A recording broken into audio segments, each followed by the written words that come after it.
Here you go, scholars. These are your steps to solve a related rates problem. That second step, the picture step, you only need it if you're going to have any trouble trying to relate the variables in your problem. So we're going to see a couple examples, some more complicated than the others, and we'll see when we really need the picture. So here's your first example. It's from your textbook. So think of the soap bubble that we saw in the last video. If that's inflating at 100 cubic feet per minute, the question is, how fast is the radius increasing at the instant when the radius is exactly 5 feet? Okay, so we're going to write down what we know.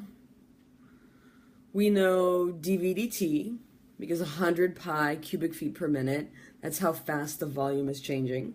So much air you're putting into the balloon, so that's how much the volume of the balloon is changing. And we're looking for dr dt, so how fast is the balloon's radius increasing? That's our hint that we're looking for, dr dt. So, this is your planner.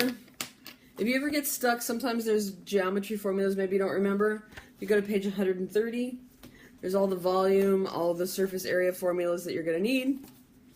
On the AP test, they usually give you any formula you need, so you don't need to spend time memorizing a bajillion formulas. But while you're working on homework or classwork and the formula's not given, if you need to look it up, that's a good place to go.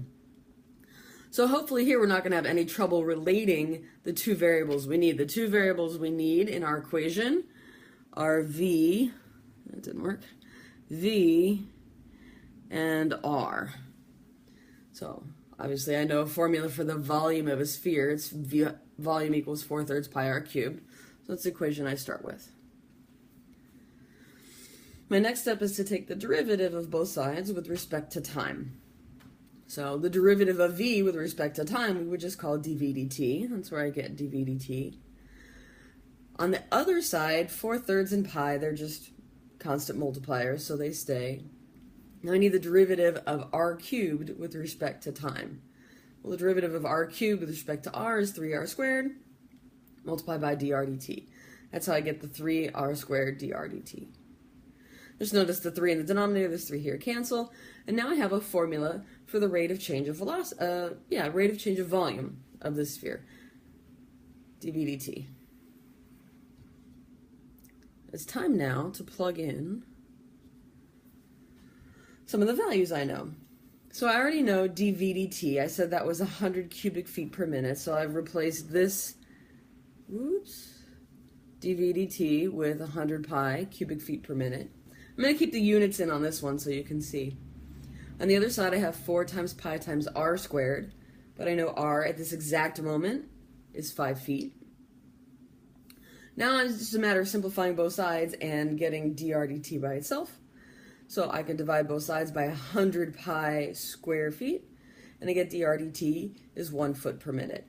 And notice these units do make sense for dr dt. dr dt. The units have to match this if you were going to pretend for a second to think of this as a fraction. The radius is measured in feet, time is measured in minutes, so feet per minute for dr dt. So now I still have dr dt is 1 foot per minute. I know that r is 5 feet. The question now is how fast is the surface area increasing at that instant? Well, here's our clue. How fast is surface area increasing? I want to know ds dt, where S stands for the surface area of a sphere. So check out page 130 in your book. Here's a formula for surface area of a sphere. Clearly it relates the S that I need and the R that I have. Now I'll take the derivative of both sides.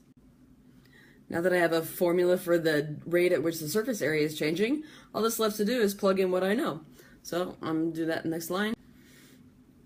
So I plugged in 5 for the radius, I plugged in 1 for dr dt, and I get ds dt at this exact moment is 40 pi.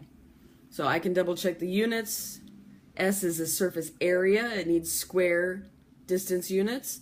So area over time, I get 40 pi feet squared per minute.